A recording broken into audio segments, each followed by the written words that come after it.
Wait, there's good debt? What's good, everyone? I am your student investor, and today we're going to be talking about debt. Another word, debt, carries a negative connotation, but a strategic use of debt can help you achieve your short and long-term financial goal. Okay, what is debt? Debt is money one person, organization, or government owes to another person, organization, or government. Typically, the person who borrows the money has a limited amount of time to pay back the money with interest. Interest is a fee you pay in order to use the borrowed money. Now let's break debt down into two categories, bad and good. Bad debt.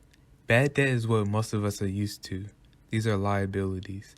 These debts are things we borrow money for that will not give us any type of monetary return and will depreciate over time. Depreciation can be bad when you're not getting any return on your investment. Depreciation is just a fancy way of saying something is losing value over time. I'm going to be going over 3 types of bad debts. Credit card debt. Credit card debt is one of the most popular types of bad debt. Credit card debt is an unsecured liability incurred as a result of revolving credit card loan. Borrowers can build up credit card debt by opening multiple lines of credit. It's the accumulated outstanding balances that many borrowers carry over from month to month to month. Credit cards, if not managed correctly, can get out of hand quickly. The amount of debt you owe on your credit card is one of the biggest factors affecting your credit score. With that being said, owning a credit card is not bad in itself. Credit cards are the best ways to build up credit, particularly if you have none. Having a good credit score is everything, especially if you're like me and you want to be a real estate investor. Also, you can earn rewards such as cashback or miles points with certain credit cards.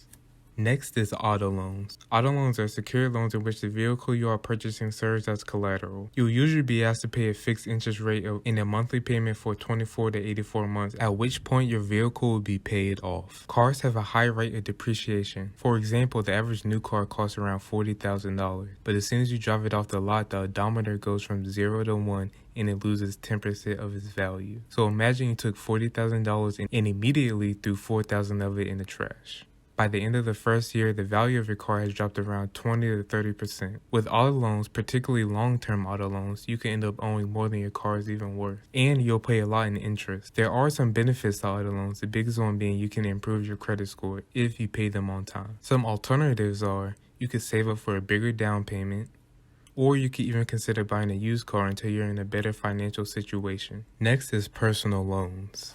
A personal loan is a type of installment loan that gives you a fixed amount of money, often anywhere between $1,000 and $50,000 in one lump sum. Repayment terms can range between 1 and 7 years. Like credit cards, personal loans can push you deep into debt quickly if you aren't careful. What you use for these loans will determine if it's good or bad debt. Personal loans can be used to consolidate debt such as credit card balances, but they do not address the underlying cause of the debt. When you use a personal loan to pay off your debts, you increase your available credit limit. Someone with a spending problem will see this as an opportunity to rack up even more charges on their credit card, rather than pay the debt off. Personal loans can have higher interest rates than other types of loans. This is especially true for borrowers with bad credit. They will be susceptible to higher interest rates. There are some benefits to personal loans. There are no collateral requirements in order to be approved. This means you won't have to put up your car or home as collateral to ensure you repay the funds. If you are unable to repay the loan according to the terms agreed upon with your lender, you will face financial consequences. However, you will not lose your car or home as a direct result. Now let's talk about good debts. Good debts are basically assets. If the debt you take on helps you generate cash flow and build your net worth, they're considered good debt. The first one, education. This one could be controversial, but despite the recent increases in tuition costs, graduates of universities, colleges, or technical schools are more likely to qualify for higher paying jobs. In general, the more education and skill an individual has, the greater their earning potential. Student loans have lower interest rates, the interest is also tax deductible, and the loans have many repayment options. However, not all degrees are created equal, so it's worth considering both the long and short-term prospects of any field of study that appeals to you. To avoid turning student loans into bad debt, you have to pay them on time and don't fall behind. The more you pay, the less likely you are to fall behind. Next is business loan. A business loan is a type of debt that the company must return according to the terms and conditions of the loan. A sufficient amount of money is required for businesses to support startup costs. Companies take out business loans to get the funding they require. If your business succeeds and your income increases over time, your business loan will be a good debt. Many businesses fail, but your chances of success increase if you choose a field in which you are interested in.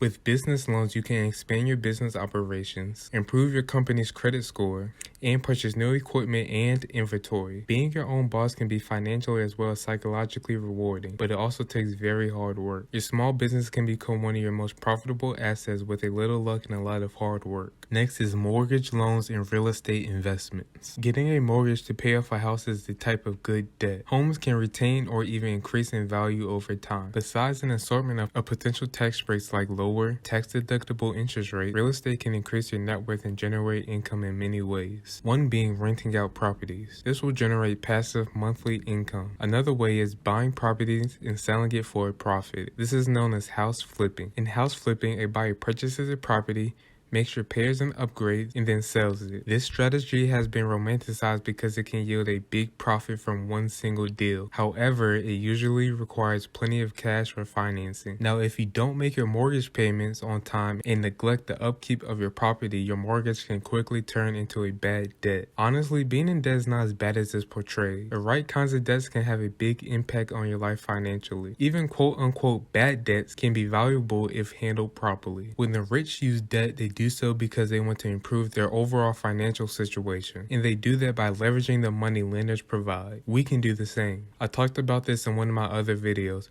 but I believe the wealthy are giving us a blueprint on how to build wealth for ourselves. It's important to study and learn. If you like this video, make sure to like and subscribe. If you want to learn how to invest in a recession and some common beginner investing mistakes, make sure to click on these two videos you see on screen now.